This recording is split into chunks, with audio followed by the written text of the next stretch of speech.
Hello guys, welcome to Criminal Minds Unleashed. The crack of a metal bar against flesh echoed through the dingy cell of Ruaraka police station. Blood splattered on cold concrete as a man's head was forcefully submerged in murky water, again and again. His crime? A domestic dispute. His judge, jury, and executioner. The very man sworn to protect and serve, Chief Inspector Nahashon Mutua. This isn't the opening scene of a gritty crime drama. This is the real-life story of Martin Manyara, a Kenyan citizen whose encounter with law enforcement would expose a dark underbelly of corruption and brutality within the Nairobi police force. It's a tale that would shake a nation, challenge the status quo, and ultimately, against all odds, serve justice in a system long thought beyond redemption. Buckle up, because we're about to dive into a story of power, corruption, and the relentless pursuit of justice that would make even the most hardened crime novelists' heads spin. Our story begins on a chilly October night in 2013, in the bustling Baba Dogo estate of Nairobi, Kenya. The Manyara family's domestic dispute was about to set off a chain of events that would expose the rot at the heart of Kenya's law enforcement and change the course of the nation's legal history. Martin Manyara, a resident of Baba Dogo estate, found himself in a heated argument with his wife. The situation escalated quickly, and in a moment of rage, Martin attempted to harm their child.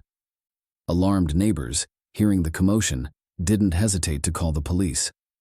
Officers from Ruaraka police station swiftly arrived at the scene, arresting Martin for attempted murder.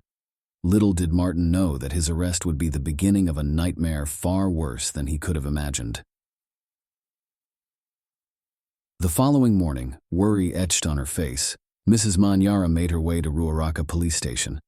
Despite the events of the previous night, she was concerned for her husband's well-being. Upon arrival, she was met with news that sent a chill down her spine. Martin had fallen ill and been transferred to Kenyatta National Hospital. With growing apprehension, she rushed to the hospital. The sight that greeted her was horrifying. There, on a cold bench, lay her husband, unattended, clothes soaked in blood, his head swollen beyond recognition. Blood oozed from his ears as he lay there, unable to speak, hear, or move.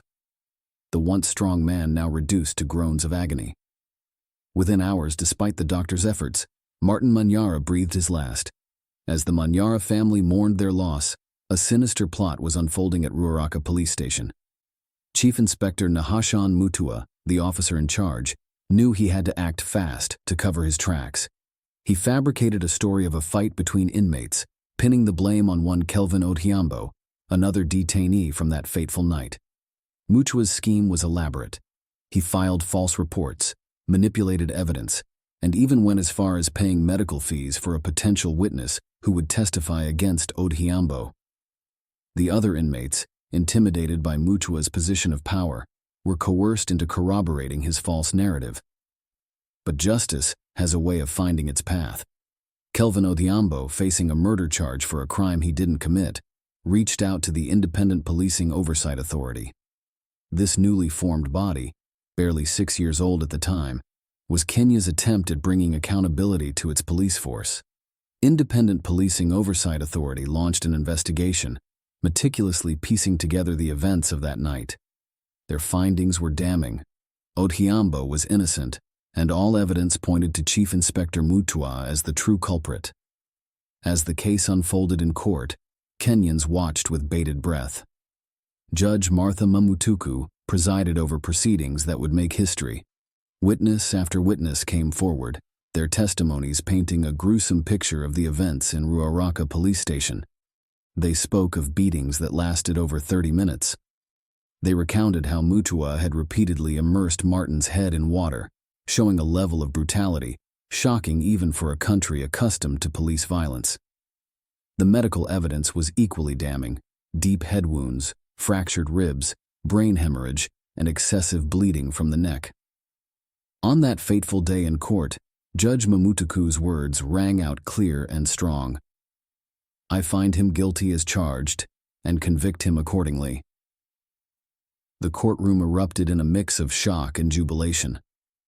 For the first time in Kenya's history, a senior police officer stood convicted of murder. Mutua's conviction marked a turning point. It was the 5th case that year where a police officer was found guilty of murder, signaling a shift in the tide of impunity that had long protected Kenya's law enforcement. As news of Mutua's conviction spread, social media in Kenya exploded. Many couldn't believe that a senior officer had finally been held accountable. Human rights groups celebrated, seeing this as a fruit of their long and often dangerous labor. The case of Martin Manyara and Nahashon Mutua became a rallying cry for police reform in Kenya. It showed that the system, flawed as it was, could work when pushed hard enough.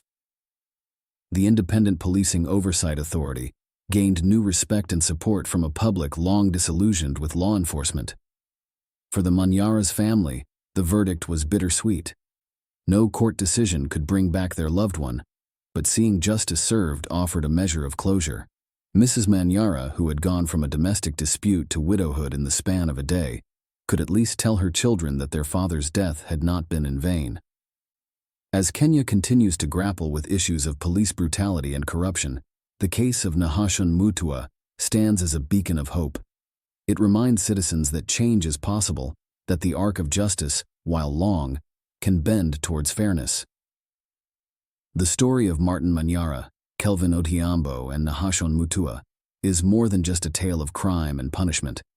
It's a narrative of a nation's struggle to hold power accountable, to protect its most vulnerable citizens, and to live up to the promise of justice for all. As we reflect on this case, we're reminded that the fight for justice is ongoing.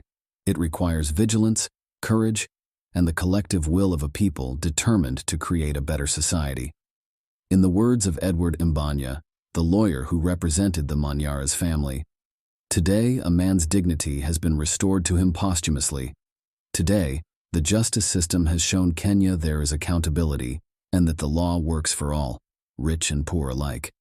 And so, as the sun sets over Nairobi, casting long shadows across Babadogo Estate and Ruaraka Police Station, we're left with a glimmer of hope.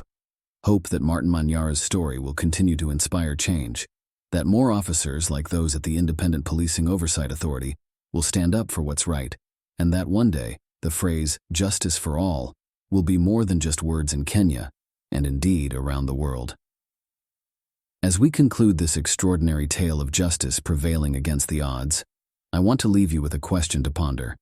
If you were in Kelvin Odhiambo's shoes, wrongly accused and facing a potential life sentence, would you have had the courage to stand up against a system that seemed rigged against you? What would it take for you to fight for justice, not just for yourself, but for others who might face similar injustices in the future?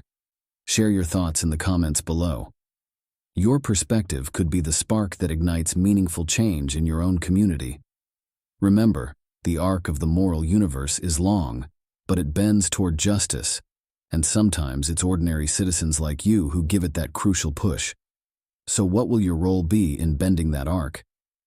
If this story of courage, justice, and systemic change resonated with you, I invite you to join our community.